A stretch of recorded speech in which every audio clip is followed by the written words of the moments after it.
Eram a margem que me impedia de entrar no cheque especial. Mas para ela, para todos eles, era tão pouco. Tia, eu tenho minhas contas também. Não é que eu não queira ajudar, mas eu não posso ser a única fonte de renda extra da família, falei, e senti meu coração acelerando. Nossa, Marina, que coisa feia de se dizer. Ninguém tá pedindo para você sustentar ninguém. É só uma ajudinha de vez em quando. Você tá fazendo tempestade em copo d'água. Uma ajudinha de vez em quando. 43 mil reais em 5 anos era de vez em quando. Tia, eu preciso desligar. Tenho trabalho, menti. Tá bom, filha. Mas pensa com carinho, viu? Sua mãe não merece esse sofrimento. E desligou. Fiquei olhando para o celular como se ele fosse explodir. Sofrimento. A palavra era sofrimento. Eu dizer não causava sofrimento. Mas me pedir 400 reais todo mês, me esvaziar financeiramente, me tratar como um caixa eletrônico, isso não causava sofrimento nenhum. Pelo menos não o tipo de sofrimento que importava. Naquela noite não consegui dormir direito. Fiquei revirando na cama, olhando para o teto com aquele nó no estômago.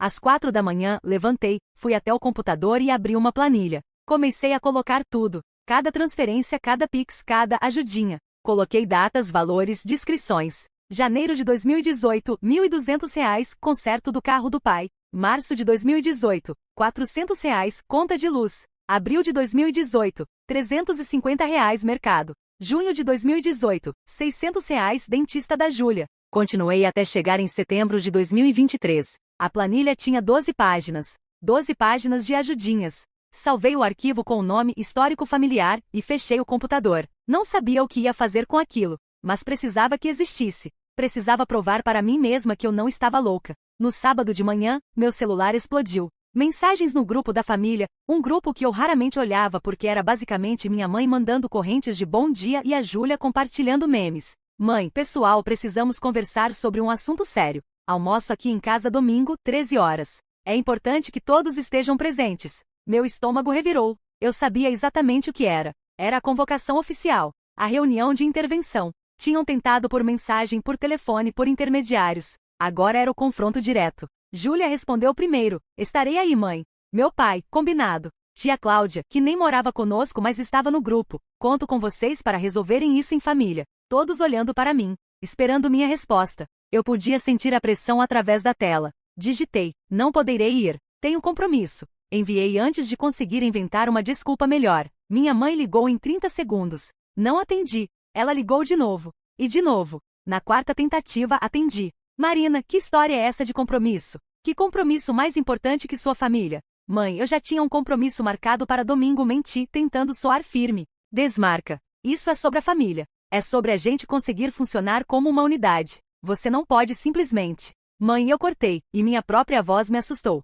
Estava mais alta que o normal. Mais firme. Eu não vou no domingo. Silêncio. Um silêncio pesado, grávido de todas as coisas não ditas. Você mudou, Marina, ela disse, e a voz dela tinha aquele tremor de choro ensaiado. Não sei o que aconteceu com você, mas você não é mais a filha que eu conhecia. Talvez eu nunca tenha sido a filha que você pensava que eu era, respondi, e desliguei antes que ela pudesse continuar. Minhas mãos tremiam tanto que deixei o celular cair no sofá. Levantei, fui até a cozinha, bebi um copo d'água. Meu reflexo no micro-ondas me mostrava alguém que eu mal reconhecia. Olhos fundos, ombros tensos, maxilar travado. Eu parecia exausta, porque eu estava exausta. 7 anos de exaustão acumulada. As mensagens continuaram chegando. Júlia, sério que você vai fazer drama por causa de um almoço? Tia Cláudia, Marina, sua mãe está arrasada.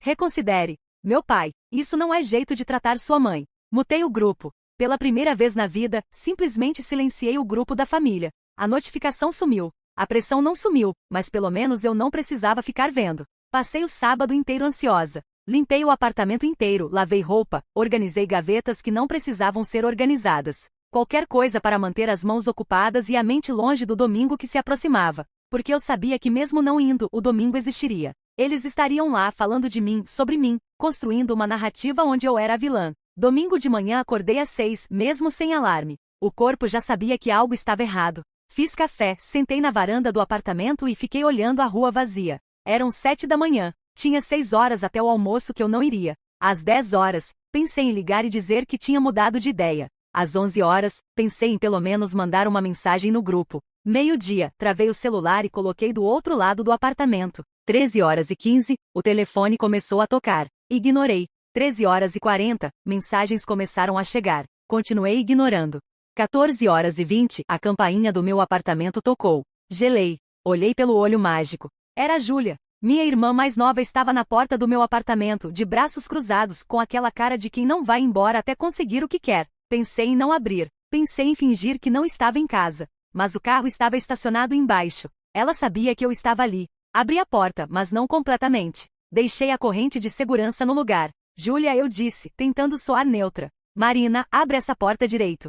A gente precisa conversar? Eu não quero conversar agora. Não é sobre o que você quer, ela disse, e tinha uma agressividade na voz que eu não esperava. Você faltou no almoço. A mãe tá arrasada. O pai tá puto. E eu saí de lá para vir aqui te buscar porque alguém precisa colocar juízo na sua cabeça. Ninguém precisa colocar juízo nenhum. Eu só não quis ir, respondi, ainda com a porta semi-fechada entre nós. Não quis ou não teve coragem de encarar a família depois de abandonar todo mundo? Abandonar. Lá estava a palavra de novo. Júlia, eu não abandonei ninguém. Eu só disse que não posso mais. Não pode mais o quê? Ajudar? Ser parte da família? Você ganhou na loteria e esqueceu de onde você veio? Algo dentro de mim instalou. Talvez fosse o tom debochado. Talvez fosse a palavra loteria vindo de alguém que nunca pagou a própria conta do celular. Talvez fosse simplesmente cansaço acumulado de anos. Tirei a corrente e abri a porta completamente. Entra, eu disse. Júlia entrou com a postura de quem estava prestes a dar uma bronca, mas eu não deixei ela começar.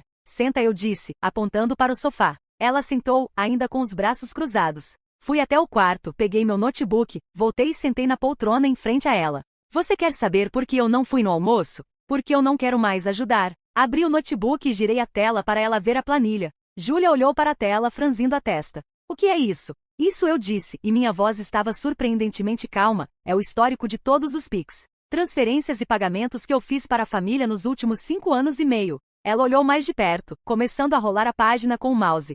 Marina, isso é ridículo. Você fez uma planilha? Que tipo de pessoa faz uma planilha da própria família? O tipo de pessoa que enviou 43 mil reais e foi acusada de abandonar todo mundo quando disse que não podia mais. Júlia parou de rolar. 43 mil? Ela repetiu, mas o tom era de descrédito, não de surpresa. Você tá exagerando. Não pode ser isso tudo. Rola a página, eu disse. Tá tudo ali. Data, valor, descrição. E isso não conta as vezes que eu paguei mercado direto, ou gasolina, ou os presentes de aniversário, ou as vezes que eu esqueci de cobrar quando você pegou o dinheiro emprestado. Júlia continuou olhando para a tela, mas a expressão dela estava mudando. Não era arrependimento. Era algo entre irritação e desconforto.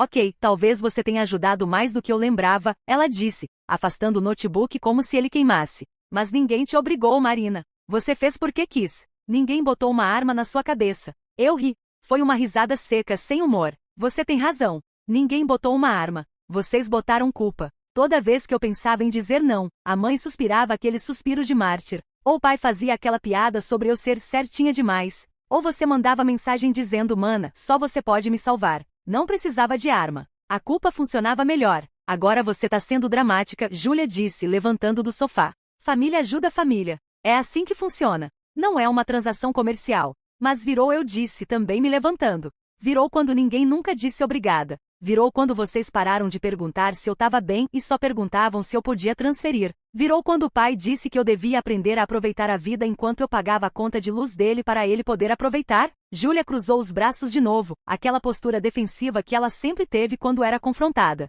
Você sempre teve ciúmes de mim, ela disse, e a voz estava mais baixa, mais afiada. Desde pequena. Porque eu sou mais extrovertida, porque as pessoas gostam de mim, porque eu consigo viver sem ser neurótica com cada centavo. Eu não tenho ciúmes de você, Júlia, respondi, e era verdade. Naquele momento, olhando para minha irmã ali, percebi que eu não sentia ciúmes. Sentia pena. Pena de alguém que aos 28 anos ainda dependia de mesada disfarçada de empréstimo. Eu tenho raiva.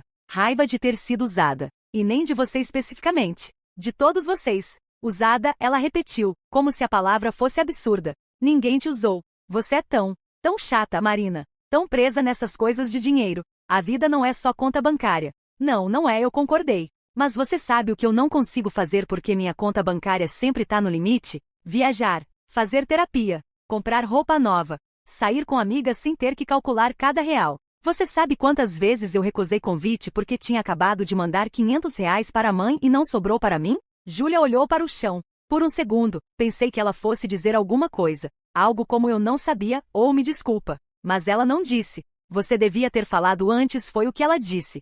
Se você tava se sentindo assim, devia ter falado.